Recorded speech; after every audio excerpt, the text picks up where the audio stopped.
So a good question is, what is the use and point, if any, in all this non-duality stuff? How does it help you get along in life practically? If life is just an illusion, what's the point in getting along in it in the first place? And isn't it all a bit nihilistic? I mean, if we conclude that all of this is a manifestation of one thing, and that one thing is essentially no thing, so that the material world is a total illusion, which science is bringing us to the conclusion of, that there is no substance. I mean, what is energy, and therefore matter? So there's the Maya of the physical world, and the Maya of the psychological, neurological world.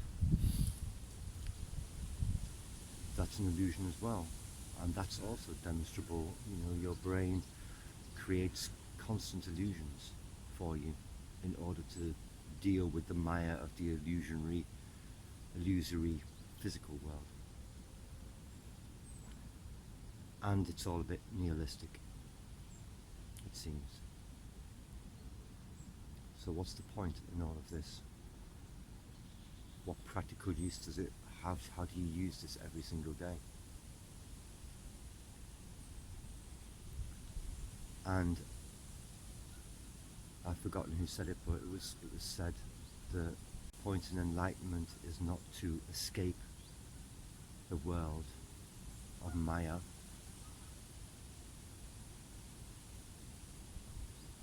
but to stay in the world of Maya, but deal with it in a better way, realizing that it's a beautiful illusion, realizing that it's manifestations of no thing, and that's okay, that's beautiful, that's fine. Realizing that your cognitive processes are also Maya manifestations, and that the reality behind all of this is that there is one thing expressing itself, and you are an expression, and everything else is an expression thereof. And that's quite beautiful. So it's not nihilistic at all. It's beautiful to see the play of divinity, if you like.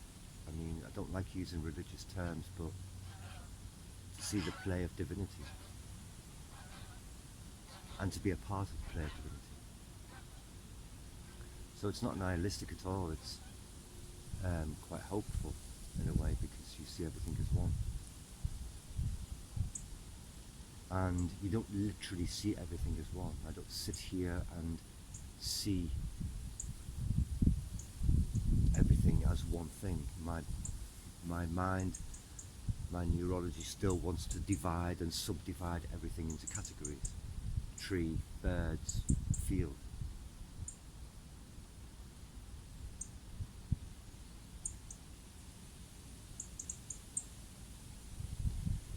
But the more you bring yourself back to awareness and are still,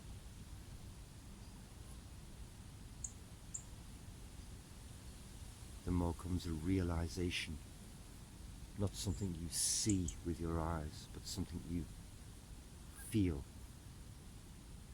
as if something inside you, an inner eye, is able to think beyond the veil of the veil of what you see and perceive, and it opens up a view of the world, an inner perception view of the world, as one continuous process. And that's strikingly beautiful. to the point of tears, often. Literally awesome. So the point in all of this is not to be nihilistic. It's a very hopeful idea, or hopeful may be wrong because it suggests something better for the future, but it's a positive view or outlook on life. But at the same time, the realization that nothing can happen to you here. Nothing can happen to you. All this is playing out as it should play out. The one thing is playing itself out. It's dancing. This is creation dancing. And you get to dance. You get to watch the dance and be part of the dance. And you have creative choices in your little life of illusion. But in the scheme, the grand play, you have no choice. Everything is playing itself out as it is. And as it is, it's perfect. It's just right. It can't be anything else. And so it's to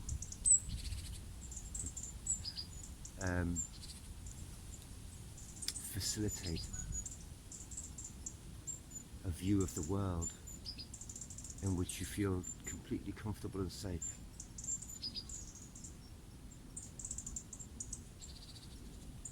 Because there's nothing that anything here or anyone here can do to you.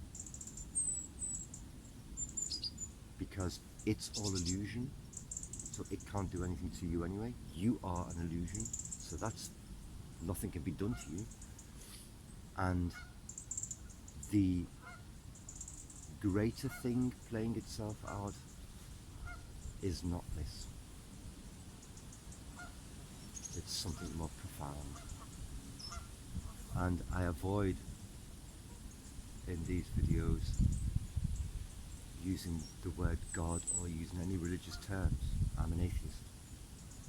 I don't believe in, under my definition of God, I don't believe in God. If you want to call that thing a God, I'm fine with that. But as I understand God's human descriptions of gods, they don't make any sense to me. But a process, a substanceless, thingless thing, a creative process. If you want to call that a God, that's fine by me. That doesn't make it any worth any less. And calling it God doesn't make it worth any more. So do I need to be religious? No. Do I need to do any kind of ritual activities? No. Do I need to have any of those kind of, use that language or have those beliefs, any beliefs? No. Not as far as I'm concerned. It's not a belief system. It's a system of self-inquiry and understanding. And we might use the language of religion, or religion has tried to describe this using a certain language, and they're words that we're familiar with and that we have meaning for and definitions for. But I don't think any of the non-duality, or few of the non-duality teachers or people who understand the principle, like the Vedantists, and I'm talking about old Vedantists, and and neo-Vedantists, but even the old Vedantists, I'm not sure that they were religious people. In fact, in the Upanishads, I don't even think the word God was used. I'm not sure about that, but I finished reading the Upanishads recently, and they might substitute a word for the translation for God, but none of it gives you the indication that that's what they meant.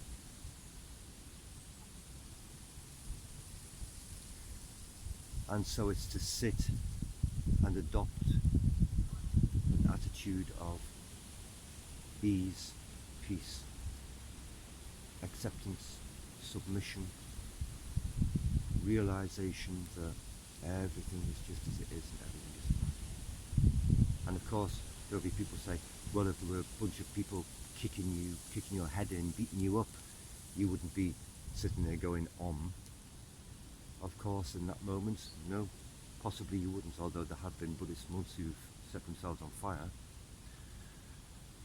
in peace. But that's not the point. The point is your general attitude to existence is one of acceptance, positivity, and a realization that there is nothing here that can hurt me. Nothing here can touch me. Every touch, every happening is Maya, the beautiful illusion in action. And that's fine. That's fine. In fact, it's beautiful, because behind that beautiful illusion is the reality of the process. That, for me, for what it's worth, is the value of non-duality for every day. You lose impetus towards things, gain, wealth, fame, this, that, stuff and aims, but that doesn't mean you lose motivation to live. It just means that those things gradually fall away and become, they're useful, but they're not necessary. So there tends to be, I think, a less of a desire for striving for things, replaced by a striving for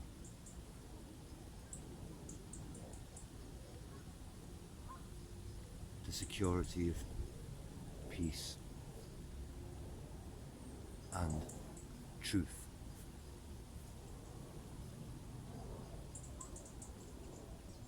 I don't find that, again, negative or nihilistic.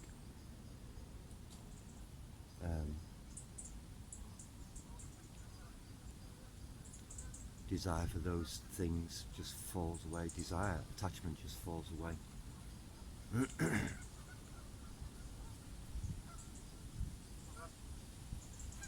That might not be useful for the economy of the world, but that's certainly not the aim of life, is it? And it might be more useful for my individuality, or my realization that there is only one individual. So for what it's worth, why bother with non-duality, Vedantic thinking? Why practice meditation? That's my answer.